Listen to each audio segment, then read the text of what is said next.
और चुनाव प्रचार में लड़ाई जनता दल यूनाइटेड और भारतीय जनता पार्टी का जो एक 15 साल से बिहार को आगे बढ़ाने वाला संकल्पित गठबंधन है, वहीं दूसरी तरफ राष्ट्रीय जनता दल, कांग्रेस और मार्क्सवादी लेनिनिस्ट पार्टी का एक अपवित्र गठबंधन है। मैं ये शब्द प्रयोग इसलिए कर रहा हूँ कि जब एक साल पहले हम महागठबंधन की तस्वीर को देखते थे और उस तस्वीर को अगर आप देखेंगे तो जीतन राम मांझी जी वहाँ थे। उनको लगा कि कांग्रेस ने और आरजेडी ने उनके नेतृत्व को, पार्टी को धोखा देने का काम किया और मांझी जी आज भाजपा जदयू के गठबंधन के साथ हैं। उसके बाद उपेंद्र कुशवाहा जी बोले उनको धोखा मिला, आज वो अपने अस्तित्व की लड़ाई लड़ रहे हैं। धोखा इन्होंने दिया।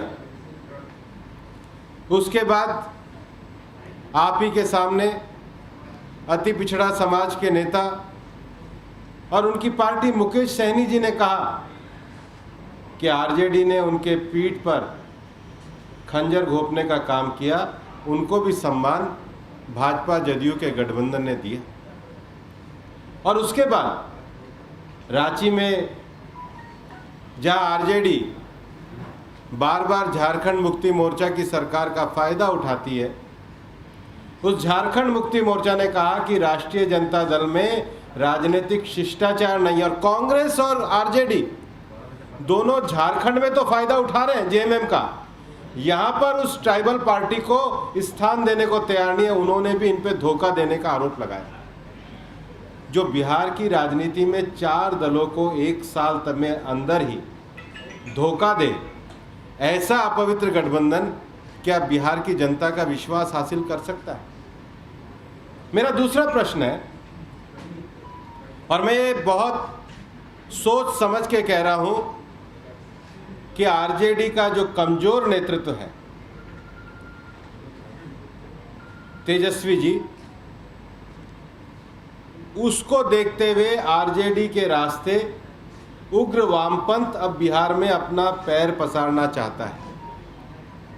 और इसलिए लंबे समय तक जिस उग्र वामपंथ ने, जिस अल्ट्रा लेफ्टिस्ट फोर्सेस ने बिहार में, जहानाबाद में, अरवल में, गया में, नवादा में जो वर्ग संघर्ष कराया, जो लोगों का झगड़ा कराया, जो वर्ग संघर्ष की थ्योरी को लेकर के बिहार में काम करते हैं, ऐसे मार्क्सवादी और लेनिनिस्ट पार्टी के लोग, माले के लोग, आज वो वामपंथी लोग इनसे 30 सीटें लेके गए, बाकी इनके अंदर से भी सीटें दिलवा दी है। बिहार 15 सालों में भारतीय जनता पार्टी और जनता दल यूनाइटेड के गठबंधन के कारण शांति और लोकतंत्र के जिस रास्ते पर चला है, 2000 में बिहार में चुनाव हुआ करते थे, 300 साढ़े 300 लोग मरा करते थे।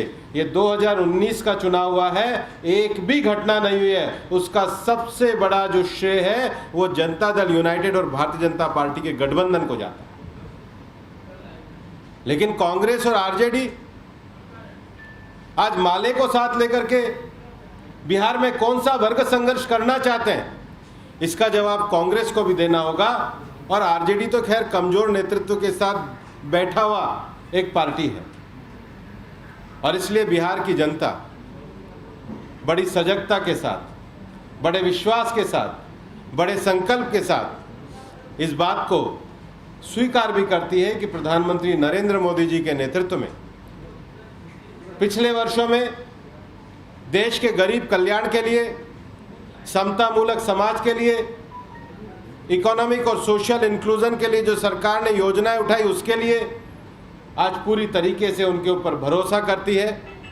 और हमारा ये स्पष्ट मानना है कि भारतीय जनता पार्टी, जनता दल यूनाइटेड, हिंदुस्तान आवाम मोर्चा और विकासशील इंसान पार्टी का ये गठबंधन आने वाले चुनाव में 3/4 सीटें लेकर के विजय प्राप्त करेगा और पुनः नीति